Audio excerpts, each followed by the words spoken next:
Shalom Bapak Ibu Saudara kasih Tuhan. Apa kabarnya hari ini, pagi ini? Saya berharap dan kita semua berharap Bapak Ibu semua yang di rumah dalam keadaan sehat semuanya, baik-baik saja. Dan terlebih pada pagi hari ini dalam kesempatan yang indah, mari kami mengajak untuk kita semua memberikan ucapan syukur kepada Tuhan. Karena apapun yang menjadi keadaan kita saat ini, percaya tangan Tuhanlah yang memegang dan memelihara hidup kita. Terlebih pada kesempatan ibadah yang istimewa pada pagi ini, kita mau naikkan syukur bersama-sama mengingat Tuhan telah menyertai gereja kita selama 15 tahun. Kita tahu sendiri bahwa gereja kita masih diberi kesempatan untuk melangsungkan ibadah walaupun online, tetapi ini karena kemurahan Tuhan. Juga bersyukur untuk ulang tahun Bapak Gembala yang ke-72. Kiranya kita doakan bersama-sama supaya pelayanan beliau makin berkenan dan dahsyat untuk memberkati kita semua. Mari pada saat ini saya ajak kita semua untuk menyatukan hati, karena hanya satu hal yang bisa kita berikan untuk Tuhan, yaitu ucapan syukur dan persembahan syukur kita untuk kasih dan kebaikan Tuhan. Haleluya, haleluya.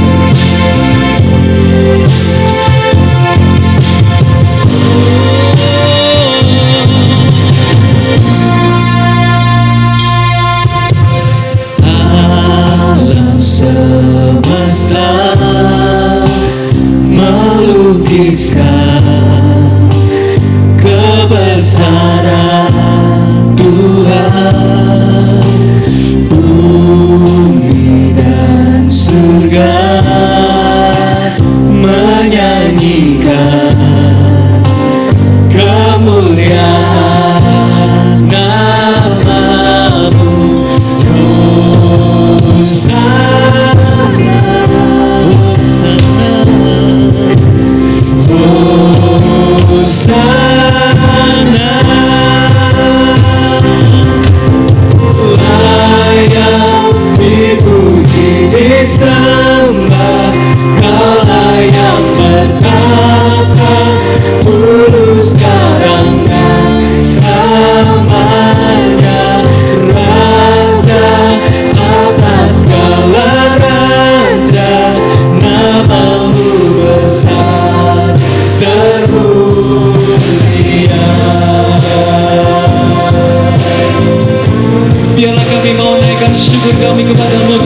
merasakan Engkau hadir saat ini Tuhan.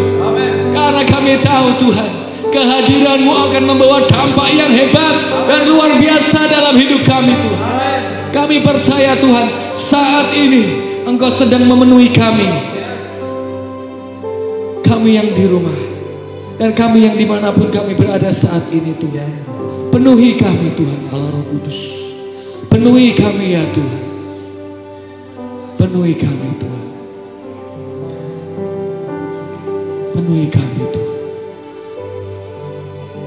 Kami mau berikan syukur kami kepada Engkau Tuhan. Kami mau berikan syukur kami kepada Engkau ya Tuhan. Engkau tidak pernah tinggalkan hidup kami Tuhan. Walaupun situasi yang kami hadapi saat ini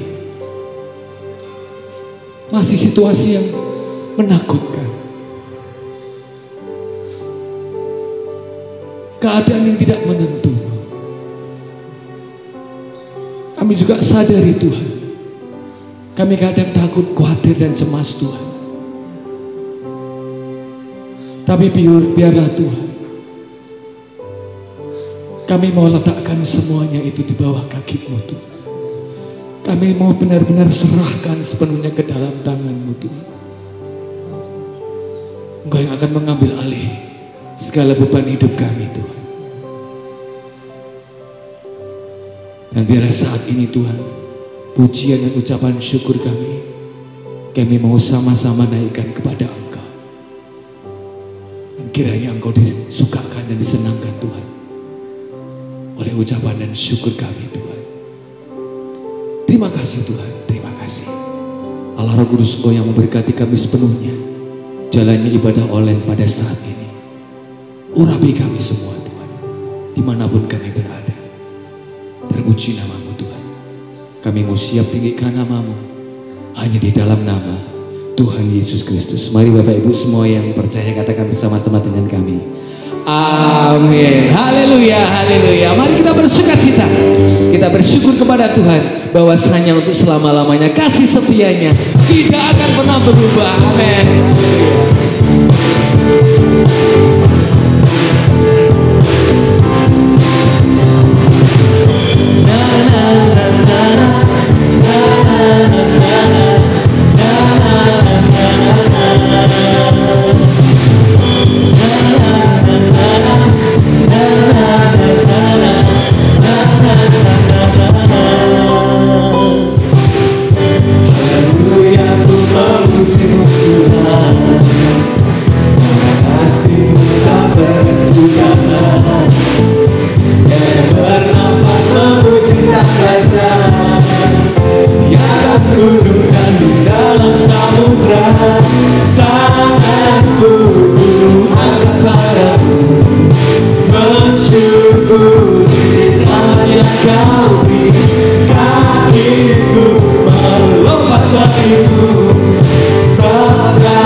kemuliaannya, kasih setianya.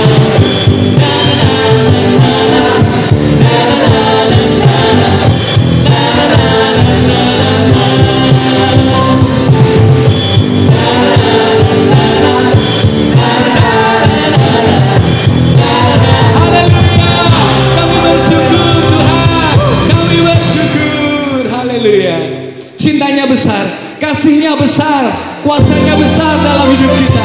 Haleluya. Nikmati kasih dan kuasanya Tuhan yang besar. Haleluya.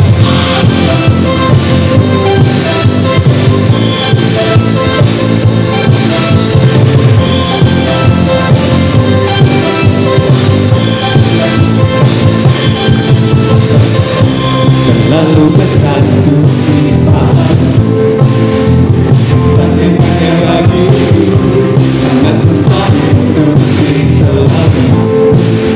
Hebat kuasanya bagiku,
Engkau disukakan dan disenangkan dengan pujian umat-Mu saat ini Tuhan. Terima kasih Tuhan. Haleluya. Haleluya.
Nyata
di dalam hidup. Terima kasih, terima kasih.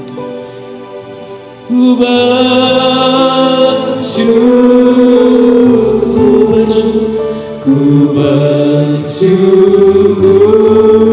Bapa, ku bersyukur Tuhan, buat kasih setiamu di dalam hidup.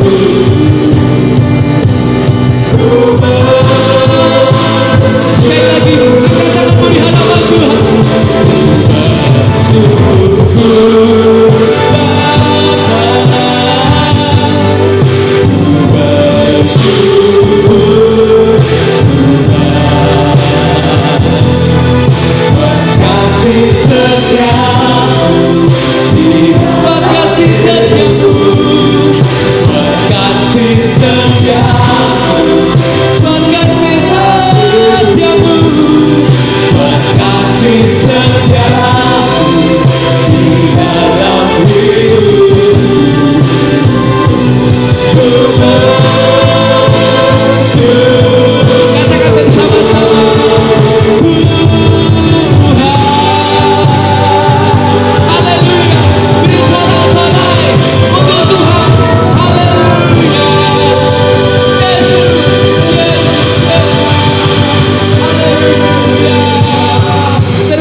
Tuhan. Terpuji namamu Tuhan. Tiba saatnya kami siap untuk mendengarkan firman-Mu. Kiranya firman-Mu yang menjamah hidup kami, firman-Mu yang mengubahkan hidup kami, firman-Mu yang menguatkan hidup kami, firman-Mu yang menyediakan jalan keluar bagi hidup kami. Karena firman-Mu adalah kebenaran dan pelita dalam hidup kami Tuhan. Kami siap terima firman-Mu Tuhan, hanya di dalam nama Tuhan Yesus Kristus. Haleluya. Amin. Amin. Shalom, Bapak kasih Tuhan dimanapun Anda berada. Mari kita akan terlebih dahulu berdoa untuk pemberitaan firman pada hari ini. Mari kita sama-sama berdoa. Bapak Surgawi, kami bersyukur Tuhan, kami masih diberikan kesempatan untuk bisa beribadah bersama-sama Tuhan, untuk memuji dan membesarkan nama-Mu. Dan sebentar kami mau terima akan berkat kebenaran firman-Mu. Kami berdoa Tuhan mengurapi setiap kami yang mendengarkan firman ini, agar firman ini boleh menjadi rema buat hidup kami semua. Dan tolong mampukan hamba-Mu juga untuk dapat menyampaikan tepat seperti apa yang Engkau mau Tuhan. Terima kasih Bapak Surgawi, kami serahkan semuanya di dalam nama Tuhan Yesus Kristus. Haleluya. Amin. Haleluya. Ya, sekali lagi shalom Bapak Ibu kasih Tuhan dimanapun Anda berada. Kita bersyukur Tuhan baik dalam hidup kita, apapun yang terjadi Tuhan Yesus tetap baik dalam hidup kita. Nah, hari ini saya mau ajak kita belajar bersama dari firman Tuhan, dari kehidupan seorang hamba Tuhan yang sangat terkenal kisahnya di dalam Alkitab. Karena hamba Tuhan ini dipakai Tuhan dengan sangat luar biasa. Bayangkan sekali dia berkhotbah menyampaikan pesan Tuhan, ada lebih dari 120.000 orang yang langsung bertobat dalam sekali penyampaian firman. Jadi hamba Tuhan ini memang dipakai Tuhan dengan sangat luar biasa. Tetapi yang menarik, kisah dari kehidupan hamba Tuhan ini, selain terkenal karena dia dipakai Tuhan dengan luar biasa, dia juga terkenal karena dia punya satu sikap, yaitu sikap yang tidak taat kepada Tuhan. Di balik kisahnya yang luar biasa, kisah hidupnya juga mencatat sikap tidak taat kepada Tuhan yang begitu menonjol, yang begitu terlihat. Mari saya ajak kita membuka Alkitab kita akan belajar dari seorang hamba Tuhan ini. Kita buka di dalam kitab Yunus pasal yang pertama. Kita buka ayat yang pertama sampai ayat yang kelima. Yunus pasal yang pertama, ayat yang pertama sampai ayat yang kelima. Firman Tuhan berkata, datanglah firman Tuhan kepada Yunus bin Amitai demikian. Bangunlah, pergilah ke Niniwe, kota yang besar itu, berserulah terhadap mereka karena kejahatannya telah sampai kepadaku. Tetapi Yunus bersiap untuk melarikan diri ke Tarsis, jauh dari hadapan Tuhan. Ia pergi ke Yafo dan mendapat di sana sebuah kapal yang akan berangkat ke Tarsis. ia membayar biaya perjalanannya, lalu naik kapal itu untuk berlayar bersama-sama dengan mereka ke Tarsis, jauh dari hadapan Tuhan. Tetapi Tuhan menurunkan angin ribut ke laut dan terjadilah badai besar, sehingga kapal itu hampir-hampir terpukul hancur. Awak kapal menjadi takut, masing-masing berteriak-teriak kepada Allahnya, dan mereka membuang ke dalam laut segala muatan kapal itu untuk meringankannya. Tetapi Yunus telah turun ke dalam ruang kapal yang paling bawah dan berbaring di sana, lalu tertidur dengan nyenyak. Nah, Bapak Ibu yang dikasihi Tuhan, saya percaya mungkin semua dari kita pernah mendengar tentang kisah Yunus ini. Ini kisah yang tentu sudah tidak asing lagi. Dan dari kisah tentang Yunus, saudara, saya mau ajak kita melihat bersama, belajar bersama beberapa akibat ketika kita tidak taat kepada Tuhan, saudara. Ya, ini salah satu sifat yang sangat menonjol dari Yunus. Dia punya sikap tidak taat kepada Tuhan. Nah, apa akibatnya ketika kita memilih untuk tidak taat kepada Tuhan? Akibat yang pertama kita lihat di dalam Yunus pasal yang pertama ayat yang ketiga. Firman Tuhan berkata, tetapi Yunus bersiap untuk melarikan diri ke Tarsis, jauh dari hadapan Tuhan. Ia pergi ke Yafo dan mendapat di sana sebuah kapal yang akan berangkat ke Tarsis. Ia membayar biaya perjalanannya, lalu naik kapal itu untuk berlayar bersama-sama dengan mereka ke Tarsis, jauh dari hadapan Tuhan. Nah, hal pertama, saudara, yang kita bisa belajar akibat dari ketidaktaatan adalah ketidaktaatan akan membuat kita jauh dari Tuhan, saudara. Nah, saudara kasih Tuhan, ketika Yunus mendapat perintah dari Tuhan, ya, untuk pergi ke kota Niniwe, Yunus memutuskan untuk lari dari hadapan Tuhan. Dia memutuskan untuk lari jauh dari hadapan Tuhan. Nah, mungkin ada dari kita yang bertanya, mengapa Yunus kok memilih lari? Kenapa Yunus kok lari, saudara? Alasannya begini, saudara. Penduduk Niniwe itu adalah orang yang sangat jahat di mata Yunus, saudara. Niniwe dengan ibu kota dari kerajaan Asyur, Niniwe ibu kota dari kerajaan Asyur ini adalah musuh besar dari bangsa Israel. Mereka ini adalah bangsa yang sangat banyak membunuh dan merampas harta dari orang Israel. Mereka banyak membunuh dan merampas harta orang Israel, dan ini adalah bangsa yang perilakunya sangat jahat, saudara, kepada bangsa Israel. Karena itulah Yunus lari dari hadapan Tuhan ketika dia disuruh untuk mengabarkan Injil di kota itu. Mengapa? Karena menurut Yunus, bangsa seperti ini harusnya tidak perlu dikasihani. Harusnya tidak usah diberikan kesempatan untuk bertobat. Harusnya tidak usah diperingatkan. Harusnya langsung dihukum mati saja. Karena itu ketika dia diutus oleh Tuhan pergi ke kota Niniwe untuk memperingatkan kota Niniwe, dia pergi dari hadapan Tuhan. Dia berpikir makin jauh ia dari kotanya, maka Tuhan tidak akan bisa memaksa dia lagi untuk pergi ke kota Niniwe. Atau dengan kata lain, dia memutuskan hari itu sebagai hamba Tuhan untuk tidak taat kepada Tuhan, saudara. Hamba Tuhan yang tidak taat kepada Tuhan. Firman Tuhan tadi mengatakan ketika Yunus tidak mau taat, ya, ia lari dari hadapan Tuhan. Dan yang menarik di ayat 3 tadi, 2 kali dikatakan dia pergi jauh dari hadapan Tuhan, saudara. Apa artinya jauh dari hadapan Tuhan? Jadi begini Bapak Ibu yang dikasih Tuhan. Ketika kita sebagai anak Tuhan memilih untuk tidak taat, kita sebetulnya mengalami seperti yang Yunus alami, saudara. Yaitu kita menjalani perjalanan hidup kita sendiri, saudara. Artinya kita akan menjalani hidup kita sendirian. Dengan kekuatan kita, dengan pengertian kita, dengan pikiran kita sendiri. Ini namanya hidup jauh dari hadapan Tuhan. Nah, lalu pertanyaannya, apakah keadaan lebih baik berjalan sendiri daripada taat kepada Tuhan merupakan pilihan yang baik dan bijaksana untuk kita ambil? Jawabannya tentu saja tidak, saudara. Tidaklah bijaksana untuk kita sebagai anak-anak Tuhan berjalan sendiri daripada ikut kehendak Tuhan. Lebih baik aku jalan sendiri. Ini tentu saja bukan pilihan yang baik dan bijaksana. Tetapi pertanyaannya, apakah ada orang yang memilih untuk menjalani kehidupan tanpa Tuhan dalam ketidaktaatan? Sayangnya jawabannya adalah banyak, saudara. Banyak orang memilih hidup seperti Yunus, yaitu memilih untuk menjalani hidup tanpa Tuhan.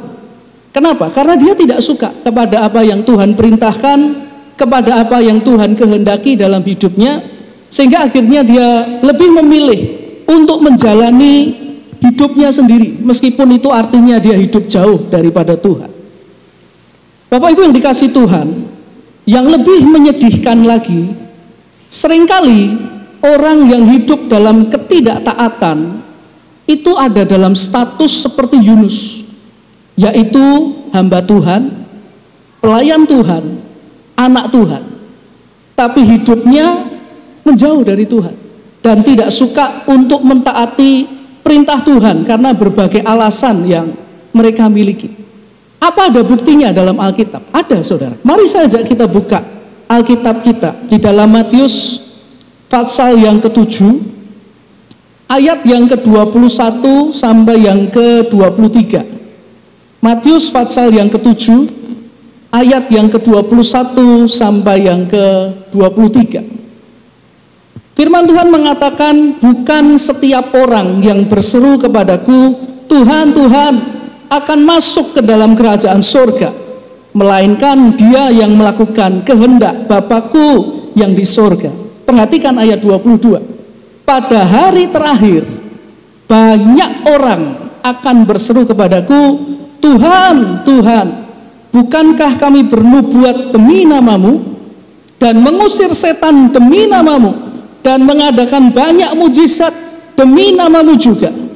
Pada waktu itulah aku akan berterus terang kepada mereka dan berkata, aku tidak pernah mengenal kamu, enyahlah daripadaku kamu sekalian pembuat kejahatan. Saudara, saudara kasih Tuhan, kalau kita membaca Matius 7 ayat yang ke-21 dalam Alkitab terjemahan dalam Alkitab versi Firman Allah yang hidup, saudara, ayat ini dikatakan demikian, tidak semua orang yang memanggil aku Tuhan akan masuk surga. Ya, sekali lagi, tidak semua orang yang memanggil aku Tuhan akan masuk surga. Yang menentukan ialah apakah mereka taat kepada Bapakku yang di surga atau tidak. Ayat ini dengan jelas mengatakan seperti itu. Yang menentukan ialah apakah mereka taat kepada Bapakku yang di surga atau tidak. Ayat-ayat tadi menjelaskan kepada kita, ada banyak orang yang memanggilnya Tuhan. Tentu saja ini anak Tuhan, hamba Tuhan, pelayan Tuhan. Mereka dikatakan bernubuat, mengusir setan, mengadakan mujizat demi nama Tuhan. Pasti ini tidak jauh dari dunia pelayanan, saudara. Ya, mereka memanggil Tuhan, saudara, tetapi hidupnya dipandang jahat. Kenapa? Tadi dikatakan karena tidak taat, saudara. Ya, pelayan Tuhan, anak Tuhan, tapi hidupnya tidak taat. Saudara kasih Tuhan, dalam bahasa aslinya kata Tuhan itu dipakai kata kurios. Kata kurios itu artinya tuan, bisa berarti tuan, ya diartikan juga dengan Tuhan, diartikan juga dengan master, saudara. Kemudian juga diartikan dengan sang pemilik, saudara. Ya, tuan, kalau bahasa Jawanya itu ndoro, saudara. Coba kita bayangkan, kalau saudara punya seorang hamba, ya, tapi hamba ini tidak taat kepada saudara. Satu kali saudara bilang kepada hamba saudara, hambaku, tolong buatkan saya kopi. Lalu hamba ini menjawab, nggak mau ah Tuan. Loh, kenapa? Saya lagi mager, lagi males buat kopi. Tuan kalau mau buat kopi ya buat sendiri, itu di dapur ada kok, air panas sudah ada, kopi sudah ada, gula sudah ada. Buat sendiri sana Tuan, kalau memang Tuan pengen. Gimana perasaan saudara? Atau satu kali saudara ketemu dengan hamba saudara dan saudara berkata, hambaku, kamu bersih-bersih rumah kotor nih. Lalu hamba saudara berkata, nggak mau ah Tuan. Apa Tuan nggak lihat saya sedang nonton drama Korea ini? Jadi saya nggak mau bersih-bersih rumah. Tuan lihat tuh di TV ada Lee Min Ho. Nah, ganteng Tuan, nah keren. Nanti setelah ini ya Tuan, setelah ini Tuannya berkata, oh setelah ini kamu mau bersih-bersih rumah. Enggak Tuan, setelah Lee Min Ho ini selesai filmnya ganti. Korea juga yang main Han So Hee. Nah, ya setelah Han So Hee nanti main lagi, ada yang main Kang Sora. Setelah itu ada lagi Gong Myung. Nah saudara, ini sampai dorohnya bingung loh, nih kok aku kok gak mudeng gitu ya. Ya ini hamba ini kok luar biasa. Ya kalau suruh bersih rumah nggak mau, aku lagi nonton drama Korea kok. Nantilah kapan-kapan saya bersihin rumah.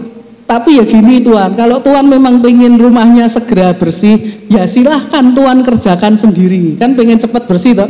Nah silahkan, itu sapu ada di sana, lapel ada di situ, silahkan kerjakan sendiri.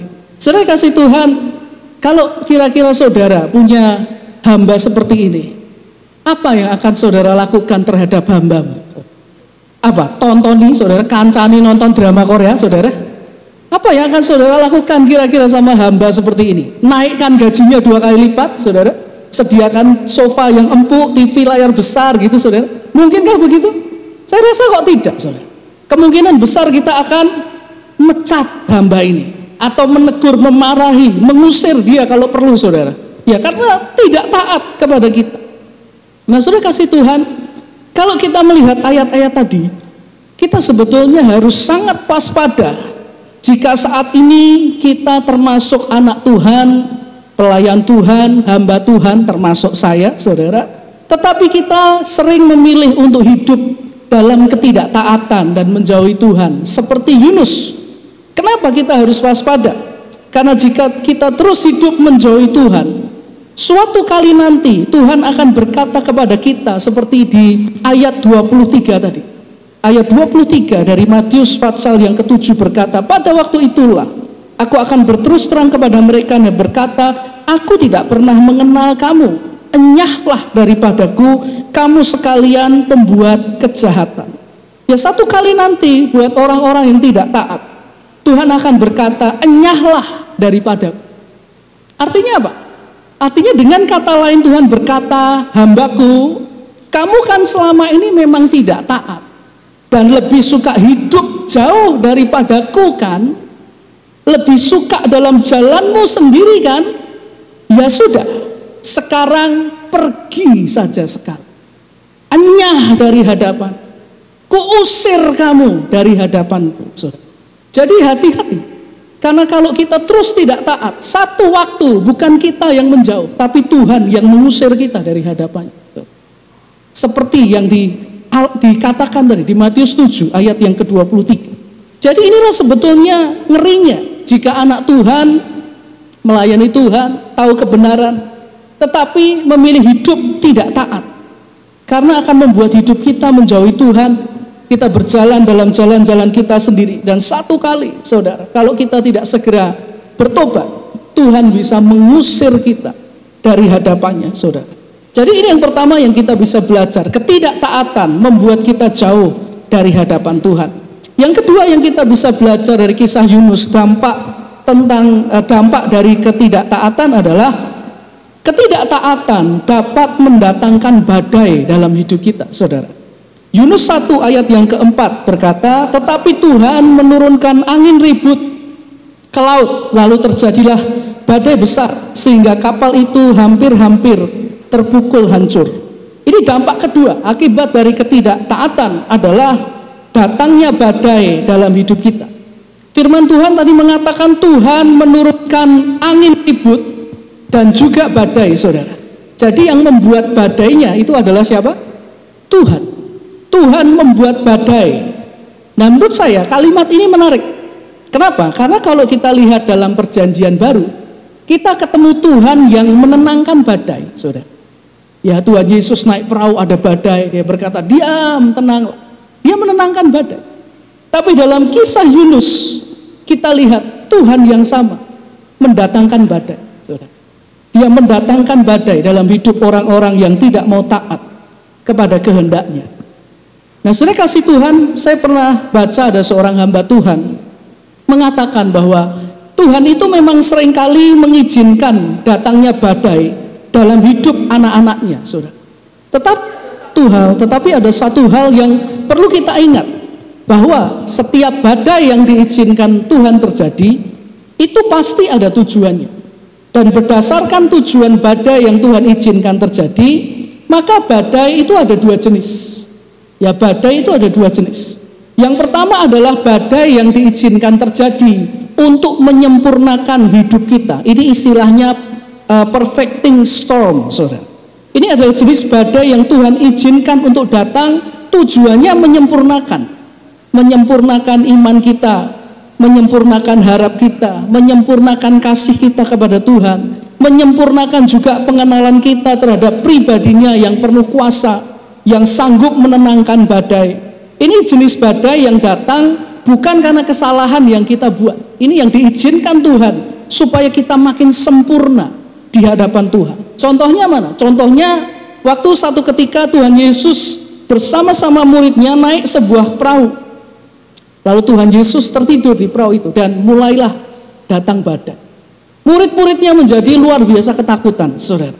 Lalu kemudian murid-murid membangunkan Tuhan Yesus dan menyaksikan ketika Tuhannya bangkit, saudara. Bangun, dia berkata kepada badai itu, diam, tenanglah.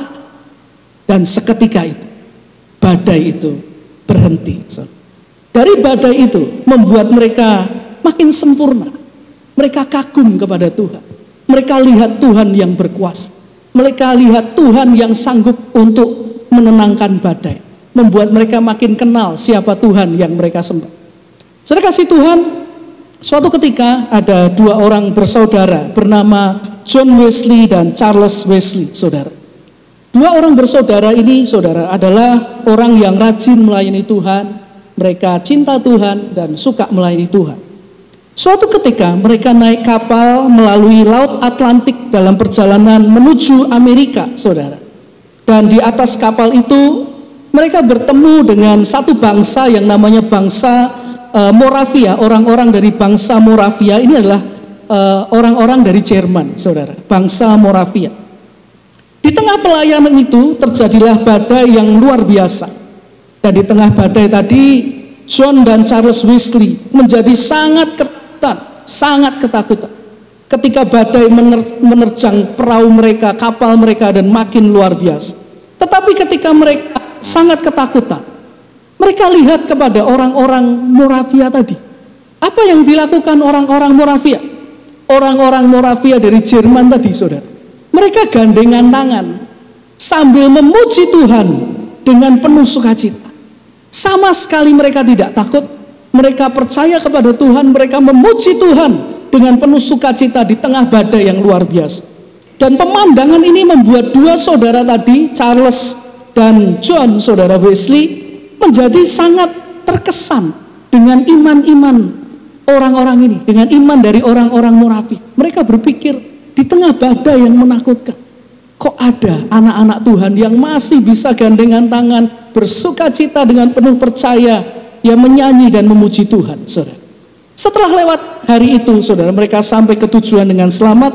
Beberapa waktu kemudian, dua saudara ini memutuskan untuk menghadiri persekutuan ibadah dari orang-orang Moravia tadi. Dan ketika mereka hadir di sana, Tuhan menjamah mereka dan membuat mereka sadar bahwa sekalipun mereka selama ini melayani Tuhan, tapi mereka belum menerima dan mengenal Kristus secara pribadi. Jadi akhirnya, saudara, hari itu hidup mereka diubah. Dan sejarah mencatat hari itu pelayanan mereka pun berubah. Mereka mengenal Tuhan Yesus lebih dalam lagi. Mereka kenal Tuhan Yesus lebih luar biasa. Dan sejarah mencatat bahwa setelah hari itu John Wesley dan Charles Wesley berkeliling Eropa dengan naik kuda, saudara. Dan mereka berkhotbah, dan seumur hidup mereka dicatat mereka berkhotbah lebih dari 40.000 kali, saudara, untuk menginjil, saudara, untuk memberitakan kebenaran firman Tuhan kepada orang-orang yang belum percaya kepada Tuhan. Jadi ini jenis badai pertama, perfecting storm, saudara. Jenis badai yang kedua disebut dengan badai untuk mengkoreksi hidup kita atau correcting storm, saudara. Ini badai yang diizinkan Tuhan untuk mengkoreksi, untuk menegur, untuk mengingatkan akan sikap dan tindakan yang salah yang seorang lakukan di hadapan Tuhan. Badai ini juga seringkali merupakan badai hukuman Tuhan atas hidup seseorang. Dan badai seperti inilah yang dihadapi oleh Yunus karena ketidaktaatannya kepada Tuhan, saudara. Bapak Ibu yang kasih Tuhan, coba kita bayangkan, kalau kita diizinkan menghadapi badai yang pertama dalam hidup kita, saudara, badai yang menyempurnakan, ada Tuhan bersama kita menenangkan badai itu seperti yang dialami oleh para murid. Tentu hati kita akan bersyukur, kita akan bersukacita karena badai itu membawa pengalaman kita kepada Tuhan lebih indah lagi.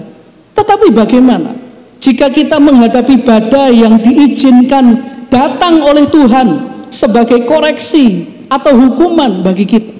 Siapa yang akan membantu kita untuk mengatasi badai tersebut? Tidak ada, saudara. Ya, badai untuk mengkoreksi hidup kita, kalau itu diizinkan, tidak ada seorang pun yang bisa menolong kita untuk mengatasi badai itu. Coba kita perhatikan, ada satu hal yang menarik di Yunus 1 ayat yang kelima tadi. Di sana dikatakan awak kapal menjadi takut, masing-masing berteriak-teriak kepada Allahnya. Mereka membuang ke dalam laut segala muatan kapal itu untuk meringankannya. Tetapi Yunus telah turun ke dalam ruang kapal yang paling bawah dan berbaring di situ lalu tertidur dengan. Ketika terjadi badai di kapal yang ditumpangi oleh Yunus, dikatakan tadi awak kapal menjadi takut dan masing-masing sudah berteriak kepada Allah mereka. Masing-masing sudah cari pertolongan, saudara. Ya, jadi pada waktu itu para awak kapal sudah berusaha istilahnya semaksimal mungkin sampai mereka lakukan semua yang mereka bisa, badainya tidak bisa diatasi, sampai mereka teriak-teriak panggil Allah mereka, hasilnya sama saja, yaitu gagal menenangkan badai yang Tuhan turunkan atas kapal itu. Jadi badai yang Tuhan turunkan ini adalah badai yang tidak terkalahkan. Ini adalah badai yang akan semakin memburuk karena diturunkan sebagai akibat dari ketidaktaatan kepada Tuhan. Dan ini mengajarkan kepada kita bahwa semakin lama kita tinggal dalam ketidaktaatan, maka badai akan semakin besar menerpa kehidupan kita. Semakin lama kita tinggal dalam ketidaktaatan, makin besar badai koreksi ini akan menerpa hidup kita, saudara. Dan yang menarik Bapak Ibu, jika kita lihat kisah dari Yunus ini, kapan badainya berhenti? Di dalam kitab Yunus 1 ayat 15 dikatakan, kemudian mereka mengangkat Yunus lalu mencampakkannya ke dalam laut, dan laut pun berhenti mengamuk, saudara. Ya, ketika Yunus dibuang ke laut oleh para awak kapal, seketika itu juga Tuhan menghentikan badai yang menyerang kapal itu, saudara. Artinya apa? Artinya gini, badai jenis kedua ini akan berhenti hanya jika yang namanya ketidaktaatan itu dibuang keluar dari hidup kita, saudara. Ya, badai seperti ini akan berhenti. Kapan? Waktu kita memutuskan membuang ketidaktaatan itu keluar dari hidup kita, badai ini akan berhenti, saudara. Jadi saudara kasih Tuhan, jangan senang hidup dalam ketidaktaatan, saudara. Karena dampak kedua dari hidup yang tidak taat adalah Tuhan bisa mengizinkan badai datang dalam hidup orang tersebut, saudara. Itu yang kedua, saudara. Ketidaktaatan bisa mendatangkan badai dalam hidup kita. Yang ketiga, saudara, apa yang kita bisa belajar dari Yunus tentang ketidaktaatan? Yang ketiga, saudara, kita bisa belajar bahwa yang namanya ketidaktaatan itu punya pengaruh yang besar kepada sekitar kita, saudara. Ketidaktaatan itu bisa memberikan pengaruh yang besar kepada sekitar kita. Saya ajak kita membaca lagi beberapa ayat dari Yunus pasal yang pertama, ayat yang ke-7 sampai ayat yang ke-10. Yunus pasal pertama ayat 7 sampai 10. Lalu berkatalah mereka satu sama lain, marilah kita buang undi supaya kita mengetahui karena siapa kita ditimpa oleh malapetaka ini. Mereka membuang undi dan Yunuslah yang kena undi. Berkatalah mereka kepadanya, beritahukan kepada kami karena siapa kita ditimpa oleh malapetaka ini? Apa pekerjaanmu dan dari mana engkau datang? Apa negerimu dan dari mana dan dari bangsa manakah engkau? Sautnya kepada mereka, aku seorang Ibrani, aku takut akan Tuhan, Allah yang empunya langit, yang telah menjadikan laut dan daratan. Orang-orang itu menjadi sangat takut, lalu berkata kepadanya, apa yang telah kau perbuat? Sebab orang-orang itu mengetahui bahwa ia melarikan diri jauh dari hadapan Tuhan. Hal itu telah diberitahukannya kepada mereka. Jadi hal ketiga yang kita bisa belajar tentang ketidaktaatan. Ketidaktaatan memberikan pengaruh yang besar kepada keadaan sekitar kita, saudara. Ketika Yunus tidak taat dan lari menjauhi Tuhan, dikatakan turunlah badai ke atas kapal yang Yunus tumpangi. Yunus yang lari dari hadapan Tuhan, Yunus yang menjauh dari hadapan Tuhan. Ya, tetapi dikatakan yang kena badai tidak cuma Yunus. Yang kena badai adalah semua orang yang ada di dalam kapal itu bersama dengan dia, saudara. Dengan kata lain, karena Yunuslah orang-orang yang ada di sekitarnya juga merasakan dampak dari badai itu, saudara. Jadi saudara kasih Tuhan, inilah bahayanya kalau seseorang mengeraskan hati untuk tetap tidak taat kepada kehendak Tuhan. Karena ketidaktaatan akan memberikan pengaruh juga, saudara, kepada orang-orang yang ada di sekitar kita, saudara. Kalau kita tidak taat. Saya kasih satu ilustrasi.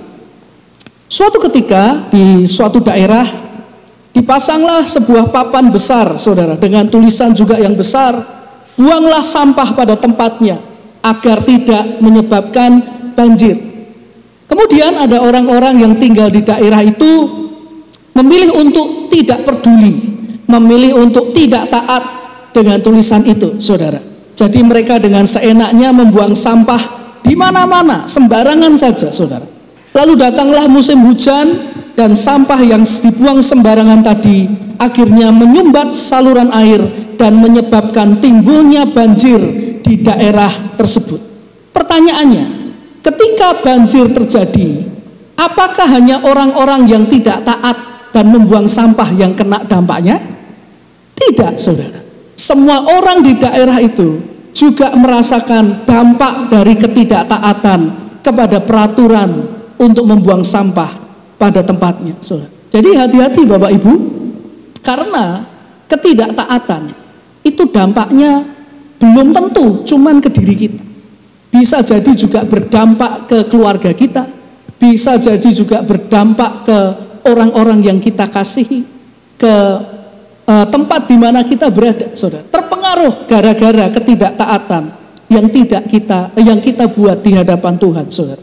Saya mau tunjukkan ada contoh lagi paling nyata dalam Alkitab bagaimana yang namanya ketidaktaatan memberikan pengaruh yang luar biasa. Mari kita buka Alkitab kita kembali di dalam Kejadian pasal yang ketiga, ayat yang ketiga sampai yang keenam. Kejadian pasal 3 ayat 3 sampai yang keenam. Tetapi tentang buah pohon yang ada di tengah-tengah taman, Allah berfirman, jangan kamu makan atau raba buah itu, nanti kamu mati. Tetapi ular itu berkata kepada perempuan itu, sekali-kali kamu tidak akan mati. Tetapi Allah mengetahui bahwa pada waktu kamu memakannya, matamu akan terbuka dan kamu akan menjadi seperti Allah, tahu tentang yang baik dan yang jahat. Perempuan itu melihat bahwa buah pohon itu baik untuk dimakan dan sedap kelihatannya. Lagi pula pohon itu menarik hati karena memberi pengertian.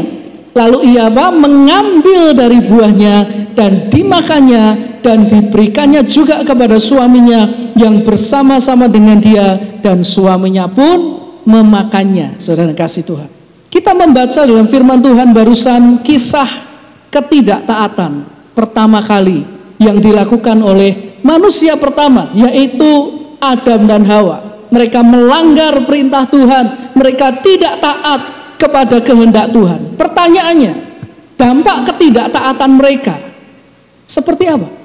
Besar atau besar sekali? Besar sekali, saudara. Dampak ketidaktaatan Adam dan Hawa itu sangat besar.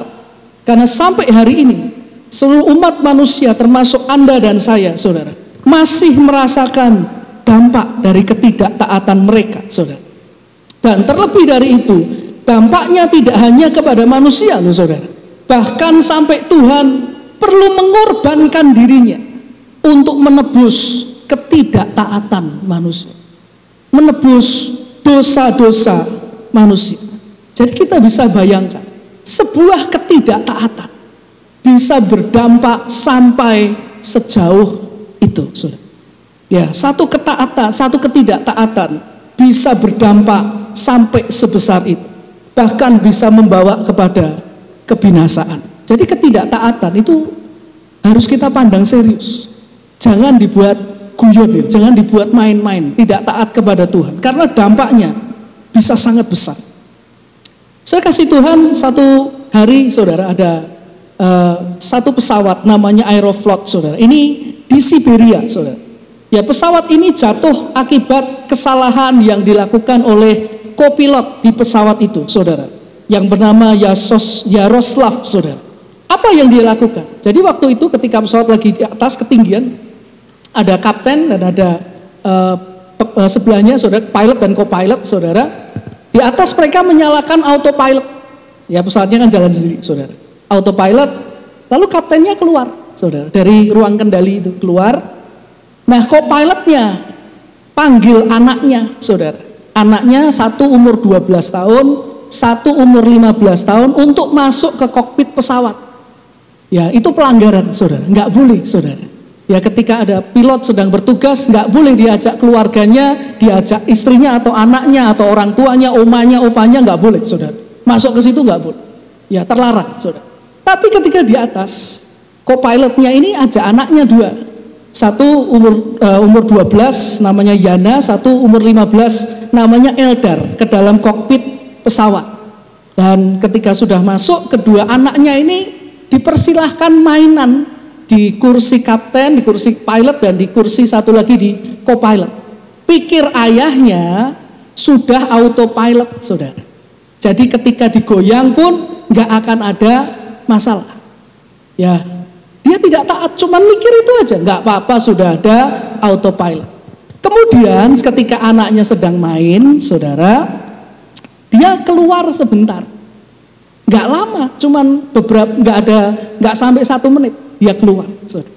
Tapi ketika dia keluar, dia tidak tahu entah bagaimana anaknya menonaktifkan autopilotnya, saudara.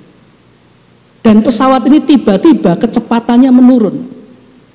Nah, berapa puluh detik kemudian, tidak sampai 1 menit, si ayah merasakan, loh, pesawatnya kok menurun.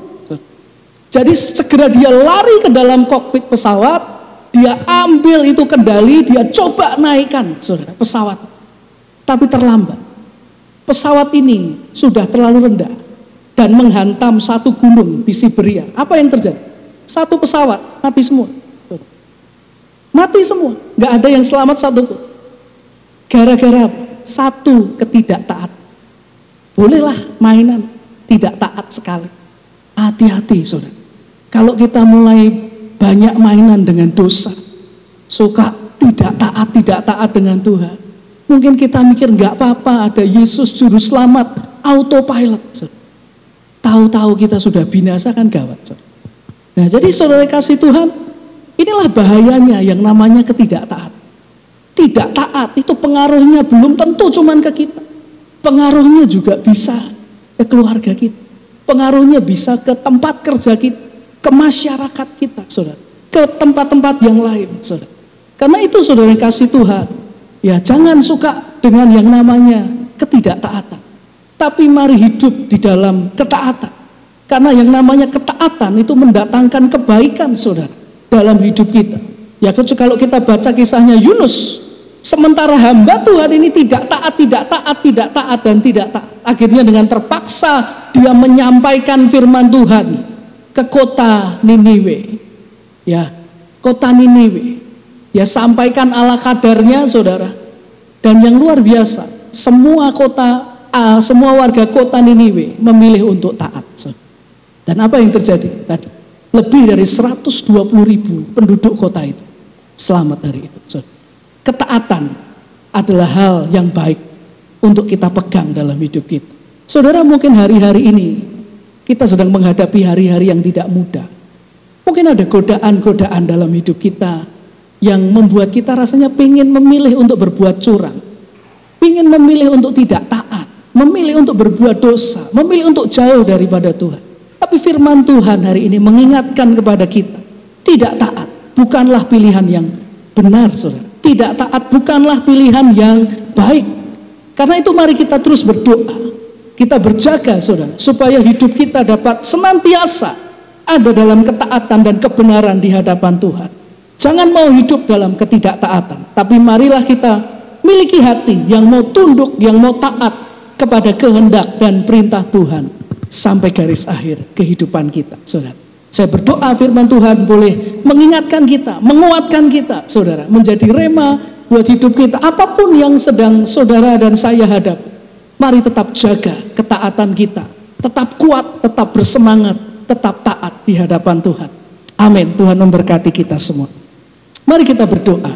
Terima kasih Tuhan Yesus, kami sungguh bersyukur untuk firman-Mu mengingatkan kami supaya kami jangan sampai kehilangan ketaatan kami di hadapan-Mu. Dan jika hari-hari ini ada anak-anak-Mu, hamba-hamba-Mu Tuhan yang mungkin tergoda untuk seperti Yunus, tidak taat, jauh daripada-Mu, melakukan dosa, melakukan hal yang salah di hadapan-Mu Tuhan. Kami berdoa Tuhan, biar orang-orang yang tergoda ini Tuhan bisa segera kembali kepadamu dan meninggalkan ketidaktaatannya. Biar kami tetap didapati setia, didapati taat Tuhan di hadapan-Mu sampai garis akhir.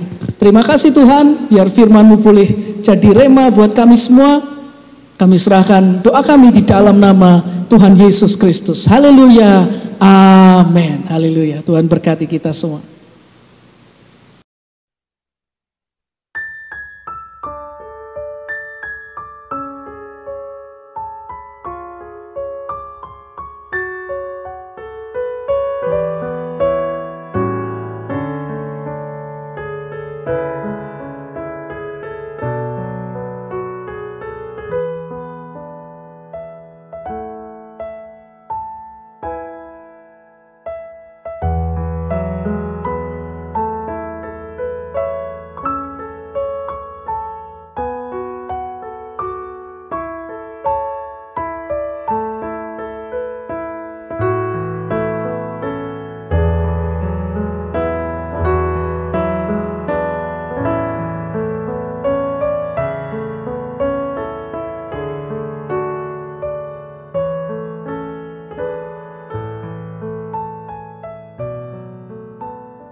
GPI Semarang Indah. Selamat ulang tahun Bapak Yohan.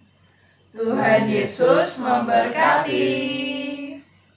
Happy birthday to you.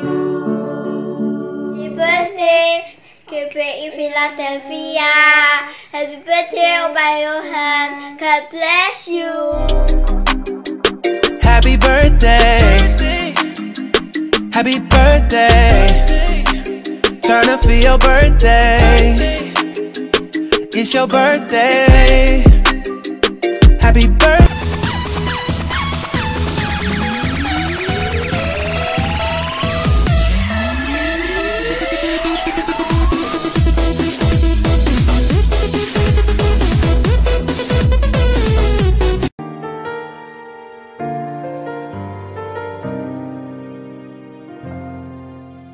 Satu hari lagi kau menuntun langkahku, dengan tangan kasih-Mu kau pegang tanganku Bapa.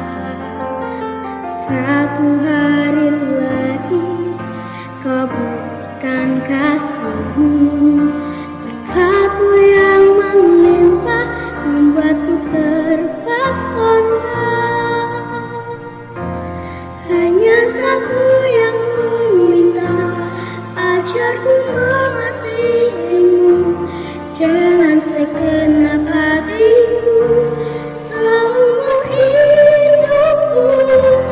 Hanya satu yang ku minta, ajarku mencintai-Mu dengan segenap hatiku seumur hidupku.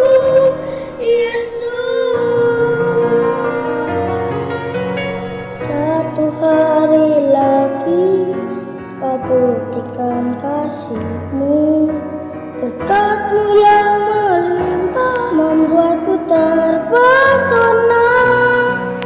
Selamat ulang tahun GPI Semarang Indah. Selamat ulang tahun Grandpa Yohan. Diberkatilah orang yang mengandalkan Tuhan, yang menaruh harapannya pada Tuhan.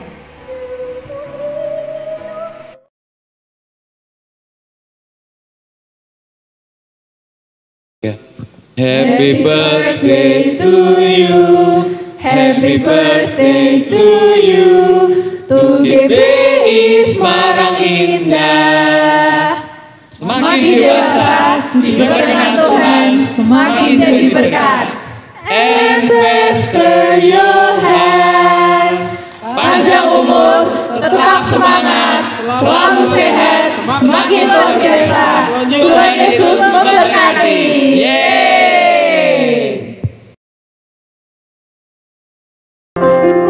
Happy birthday, happy birthday, happy birthday to you. Selamat ulang tahun Pak Yohan. Tuhan Yesus memberikan sehat, panjang umur, senang, sukacita, damai sejahtera, dan berkat yang melimpah. Saya, istri, anak, cucu, menantu mengucapkan selamat ulang tahun. Tuhan Yesus memberkati Pak Yohan sekeluarga. Happy birthday, happy birthday, happy birthday to you.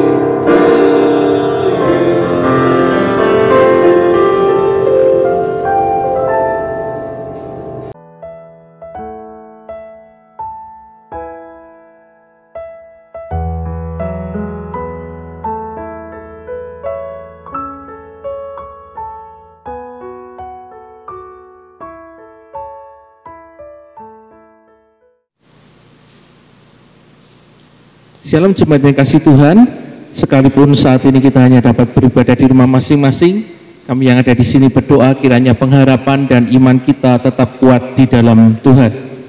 Untuk ibadah raya kita di minggu depan di tanggal 19 Juli tahun 2020 masih akan dilakukan secara online pada pukul 8 pagi dan firman Tuhan akan disampaikan oleh Pendeta Muda Samuel Lloyd Praetno SEMN.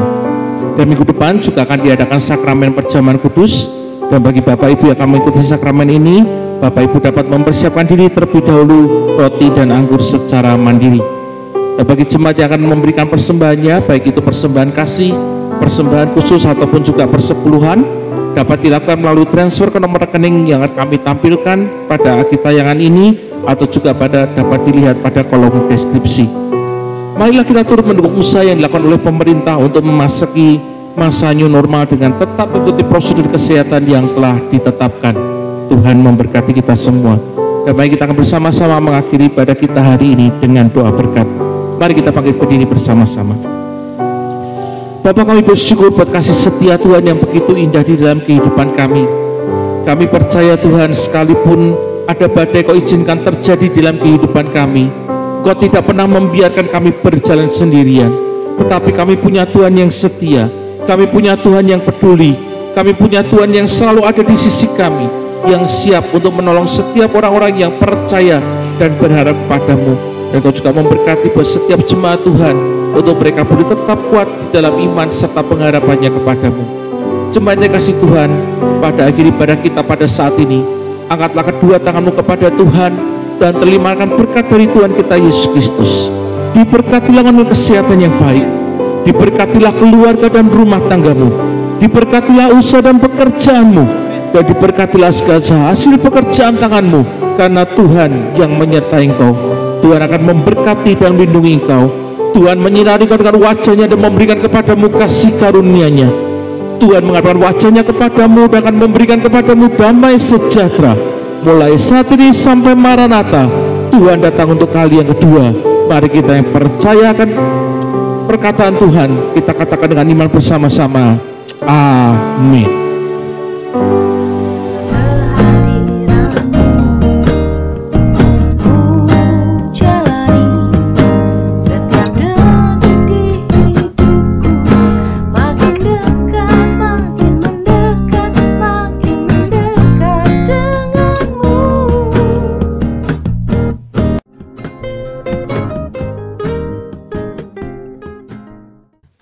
Thank you.